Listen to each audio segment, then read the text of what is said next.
What's up, everyone? The market is getting flooded with new listings, so let's talk about how this is impacting home prices coming right up.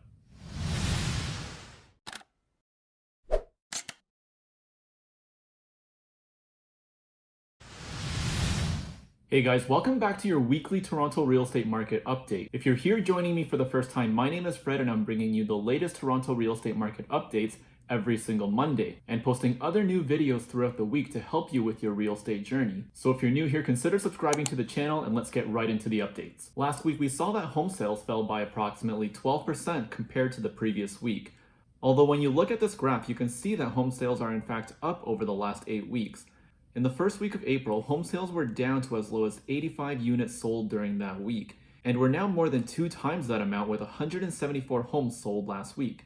So the overall trend is still showing that home sales are rising. And with CMHC changing some rules that are coming into effect on July 1st, it'll be interesting to see how this has an impact on home sales, since this might in fact push some buyers out of the market. And if you haven't checked out the video yet on how these changes will impact home buyers, check the link up top to watch the full video, and I'll also link the video in the description below. And these changes might also have an impact on home prices, which could take some time before we see any impacts after July 1st. But for now, we've been seeing home prices rise over the past several weeks. Home prices have been steadily going up over the past 6 weeks. In fact, they're at the highest they've been in the last 12 weeks ever since March 15th. The average home price last week was $1.35 million in Toronto, which is also higher than any time in all of 2019. And this rising trend in home prices is something that we might see continue, at least until sometime in the fall when mortgage deferral might no longer be an option for some homeowners. Because what could happen is that for any homeowners who relied on mortgage deferral for the entire 6-month allowable period, might end up in an unfortunate situation where they'll have no choice but to sell their home. And depending on the scale of this impact, it's entirely possible in some areas that we might see a downward shift in home prices in the fall, which could also have an effect on the condo market, which is right now seeing a continuous decline in sales.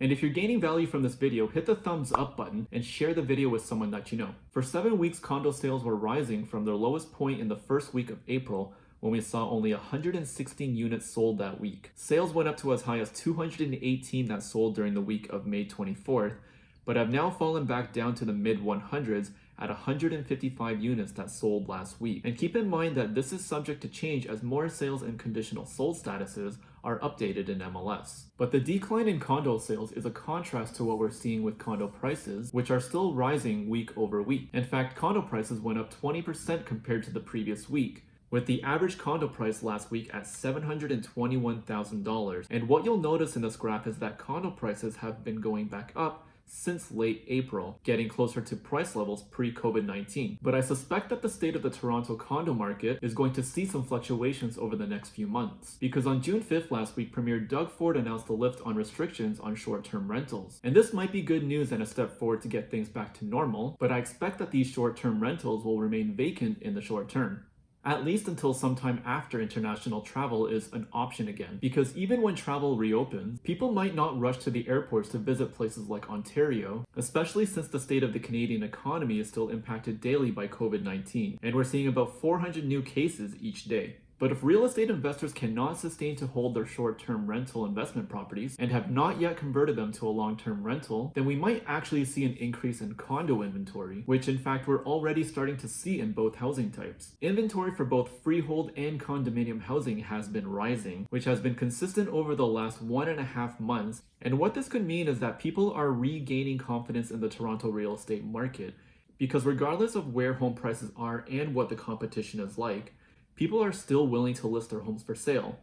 And what you'll notice is that home listings are actually at levels we were seeing before the pandemic. This is great news for buyers because more inventory also means more options and possibly home prices that are more balanced. And now here's the pulse check on the Toronto real estate market based on what we've talked about today. Home sales took a small dip last week, but overall they're still up. And also home prices and home listings have also been going up, which is a trend that we've been seeing for almost 2 months. And we saw a drop in condo sales, but prices are rising with an increase of 20% in just the last week alone. And finally, condo inventory in Toronto is back up to levels that we saw pre-COVID-19. And this is information that's going to change every single week. So to keep updated on how the Toronto real estate market is changing, subscribe to my channel and hit the notification bell so that YouTube will let you know when new videos are out. Thanks for watching, and I'll see you guys next Monday.